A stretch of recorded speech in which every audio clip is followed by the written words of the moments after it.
एक बुढ़िया थी। उसके पास एक मुर्गी थी। मुर्गी हर रोज एक अंडा देती थी। बुढ़िया को अंडे खाने का बहुत शौक था।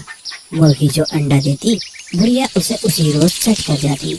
एक रोज बुढ़िया ने सोचा, अगर मैं मुर्गी को ज्यादा खिलाऊं तो वो 2 अंडे रोज देगी। ये सोचकर उसने मुर्गी को पहले से दुगना दाना खिलाना शुरू कर दिया। मगर ज्यादा दाना खाने की वजह से मुर्गी मोटी होने लगी। अब वो हर रोज एक अंडा देने के बजाय तीसरे रोज अंडा देती। कुछ दिन बाद उसने अंडे देना बिल्कुल ही छोड़ दिया। सच है, जो लोग लालच में आकर ज्यादा की हवस करते हैं वो थोड़े से भी हाथ धो बैठते हैं।